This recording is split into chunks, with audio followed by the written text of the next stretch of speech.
I think that there was this really powerful coalition that came together to elect Trump in the last election that actually brought together some folks that were former Democrat, again, kind of a populist uprising, right? We want to hold the government accountable. They wanted to do Doge. They wanted the Epstein files out. They didn't want wars. I mean, he campaigned on all of those things, right? And I think now so much of his base is saying, wait a second, what just happened here? We're not getting the accountability. We're not taking the money out of government through Doge. There are so many people who are in these Epstein files that were like, why are they not arrested, right? And why are we now in this Iran war? So what happened there? Because it seemed like he had this great opportunity. At least 50% of the country was like, this is what we want. And now people are like, what the heck? I can't trust anyone that goes into the White House. Yeah, so if you, I've been documenting my predictions by following the money for about 15 years.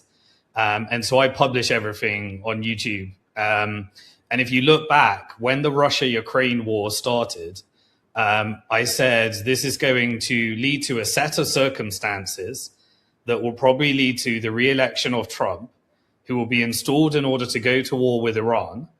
You can go back at all these things. I've got them all documented. Because I just follow his backers in the previous administration, this administration, and the World Economic Forum agendas of what business people want. When you follow all of those together, you then look at who funded the Trump administration. Well, in the second Trump administration, the biggest funder was Elon Musk. Elon Musk is part of the PayPal mafia. The PayPal mafia is all over the Trump administration, whether it be from David Sachs on the crypto and AI policy to Peter Thiel and Alex Karp, from Palantir, and also X, which I consider to be a movement towards a social credit score and programmable money. If you look across all those funders, you know that Elon is a node in the technical industrial complex. Then you look at his second largest backer. It was the Mellon banking dynasty. And so big node in the financial industrial complex, mainly more aligned with the asset managers like BlackRock, State Street, and Vanguard, less aligned with the investment banks, JP Morgan, and those types. Then you look at his third largest funder, which was Mariam Edelstein, who's connected to Israel. Israel is a node in the military industrial complex. And so you know there's going to be, those top three will tell you there's going to be a push to the surveillance state. There's going to be a massive wealth transfer vehicle. And the third one will be there'll be war, because those are the three backers. And you can look back through their history, and then you can start to look at where money was allocated through the big, beautiful bill. So the first thing he did is he did Doge. Doge was a data collection exercise to steal data and integrate it with both XAI, and Palantir. But you know that it was a farce, because what did it do? Well, it ended up saying that it was going to pay down the deficit. That means the end of the US world reserve currency. America can't pay down its debt. America's largest export is debt. It's US treasuries. If you pay down your debt, America will weaken the dollar and it no longer is the world reserve currency. So you can't have a reduction in your deficit and world reserve currency. It's a choice. It's called Triffin's dilemma. And so that was a lie. You couldn't pay down the debt. So what was it really? Well, I think it was a data collection exercise. Immediately, he announced, the Stargate, which was a big investment in AI, robotics, artificial intelligence, and cybersecurity, which is mainly connected to the military industrial complex. A lot of technology was beta tested in all the war zones. So immediately you can see that side of the agenda. What was the next thing he did? He did tariffs. If you understood, so I was covering what tariffs would do on Liberation Day, April the 2nd. I said this does three things. It pushes everyone towards China and BRICS is the first thing. The second thing it does is it makes American small business bankrupt, because the tariff is paid by the importer And America is an importer by definition, because it has got the world reserve currency. So it would be a tax on American small business.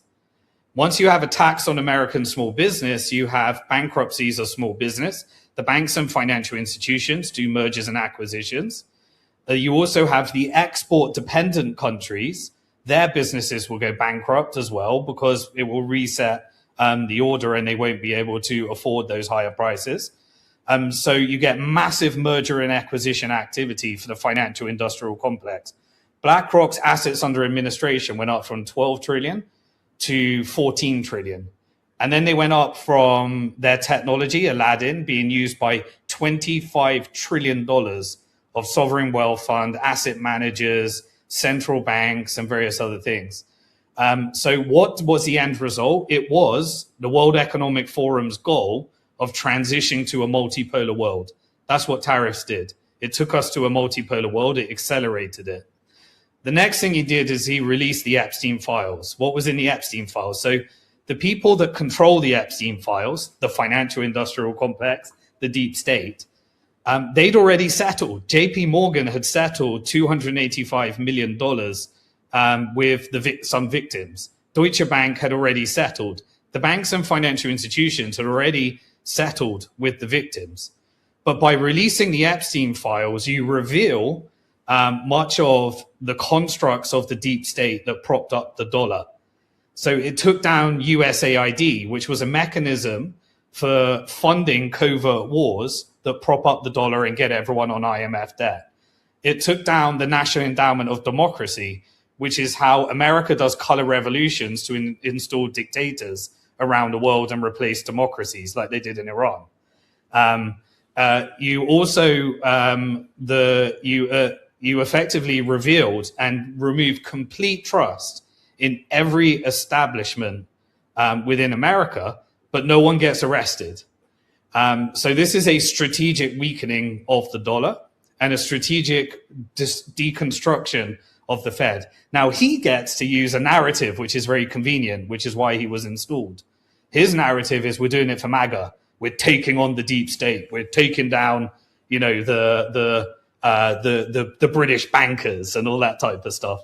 So, and then you have another operation like Q, which makes all the people comply, thinking as they're deconstructing the US empire, he's doing it to make America great again. And so you have that. And then finally, you get the war, which was Mariam Edelstein connected to Israel. He was also funded by, he installed his son, Jared Kushner. Jared Kushner was part of the Charles Kushner family, which was Epstein before Epstein. He blackmailed his family. Trump was mentored by Roy Combs. He made money, laundering money through Trump Towers for the Russian mafia. When you understand and follow all the money, you know that Trump was perfect for this role. And he is an actor. And he